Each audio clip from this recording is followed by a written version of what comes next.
Hello everyone. Today is World AIDS Day.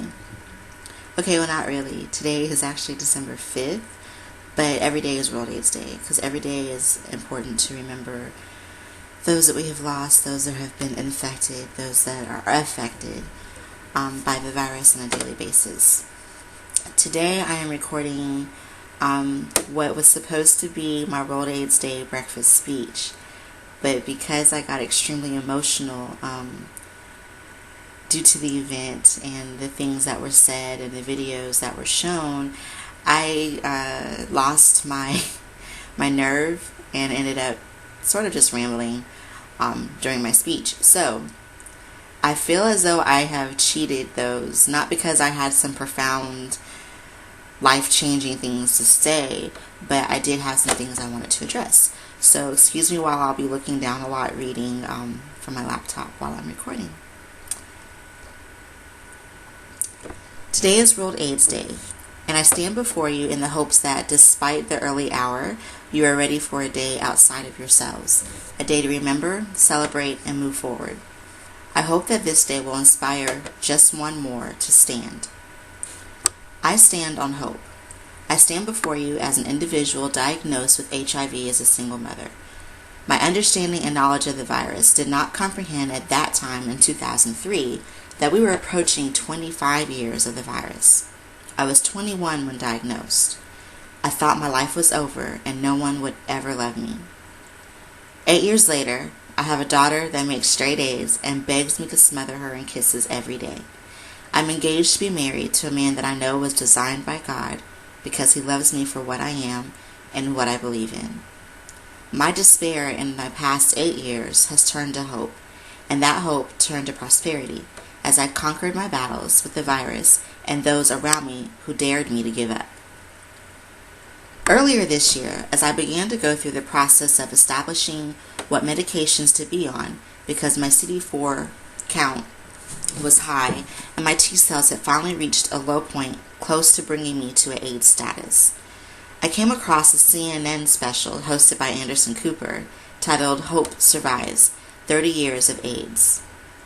This special featured Phil Wilson, the president and CEO of the Black AIDS Institute, world-renowned singer Elton John, and actress Monique, discussing their perception of HIV/AIDS over the past 30 years. Watching that special and being reminded of what has been lost in order for us to gain really grabbed my attention. I will be 30 next June. I thought to myself, when I was born, AIDS was an infant. When I was playing with my baby dolls and learning to read, AIDS was maturing to a beast that took lives in the blink of an eye. When I was headed off to college, unprepared for sexual responsibility, AIDS was hot on my trail. I've had eye-opening revelations in my 8 years of living with HIV, but the reality of where I fit in the timeline of its history really hit home. On one side, I'm happy to say that we are not where we were when it comes to understanding more about the transmission of the unrelenting virus and making strides in prevention efforts. This year alone, we've made accomplishments in changing the face of AIDS, increasing the knowledge of our communities, and pushing back when push has come to shove. So yes, hope has survived 30 years in the U.S., finally lifting the travel ban for those infected with HIV coming into the United States. There's been the launch of the National HIV/AIDS Strategy. There's been scientific breakthroughs that could lead to a vaccine, and the prevention of insurance companies discriminating against people with pre-existing conditions, especially HIV/AIDS, through the Healthcare Reform Act. So yes, hope has survived. And now that hope has survived, what will hope conquer? Let us not look back 30 years from now still hoping to fight stigma, still hoping the statistics won't be high, still hoping against hope. Let the next 30 years be hope conquering the hopelessness that many face in their diagnosis. There are times where I look at the journey of HIV/AIDS through our history and I feel like we are back at the beginning sometimes. While we've made strides in securing funding, that is being threatened and agencies are being depleted of resources, services that are being eliminated. And it makes me wonder, as I approach my 30th birthday and ponder where I want to be 30 years from now, where is the fight that got us to the point that we are now? Where are the people, the energy, and the hope that screamed, cried, and fought for policy change, medical treatment, national recognition, needle exchange programs, anti-discrimination laws, criminalization action for those purposely infecting others, comprehensive education in schools, clinical studies to improve medications, so on and so much more? Where are those aggressors that were productive and powerful in being the change that they were waiting for? Am I looking at them now? Or do I have to wait another 30 years to recognize those fighters that will conquer adversity to keep the momentum of prevention, education, awareness, and compassion? Were the past 30 years in vain?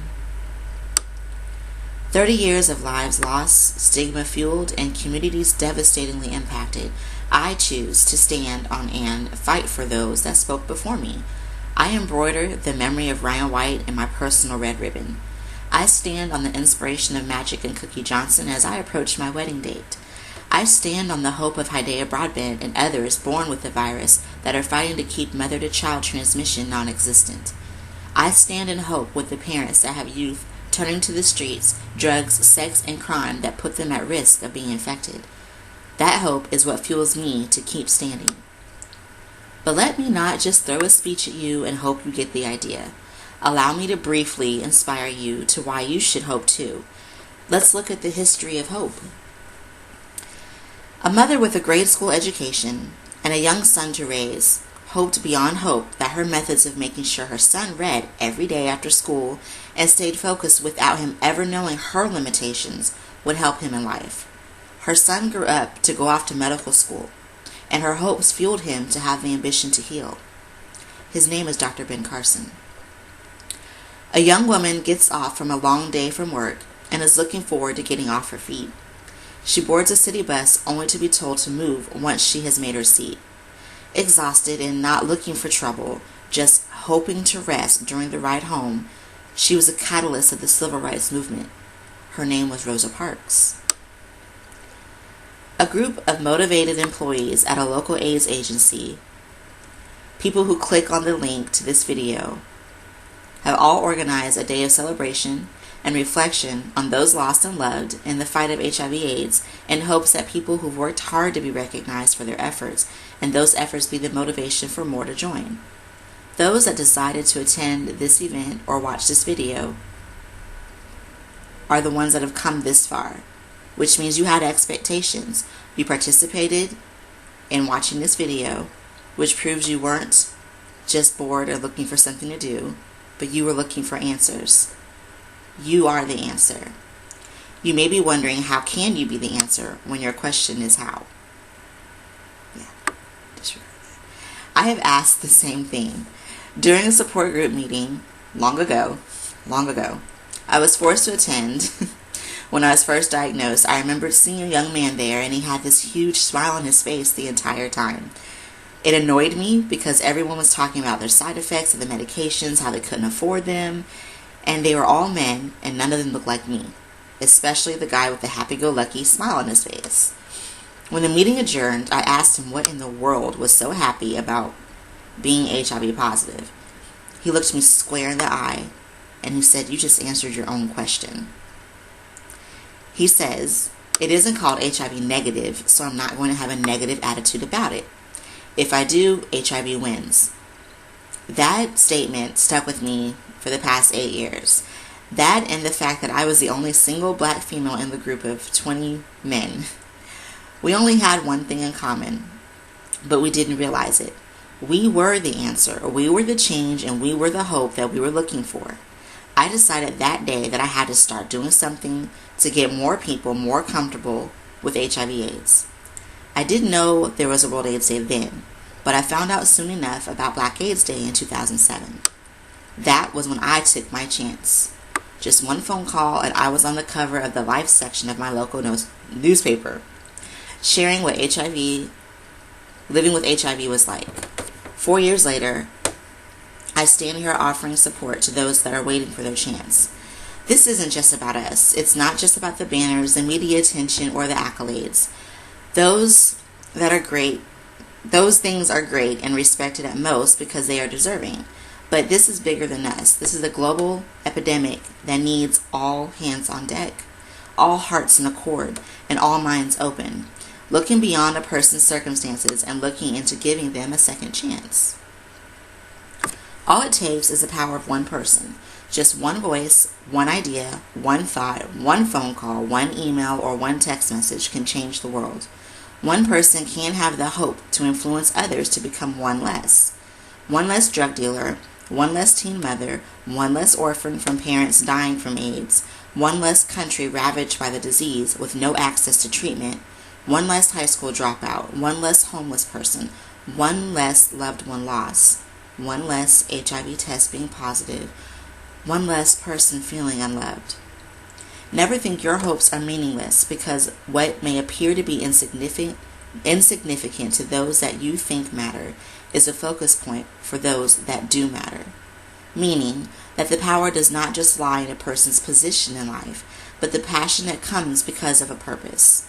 You don't have to be the president of a CEO or nonprofit to make a difference, but you can hope to make a difference, and one day you can become the president of of a nonprofit.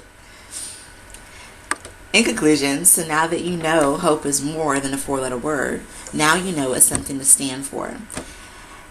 And I believe that once you know better, you do better. Once you stand for something, you won't fall for anything.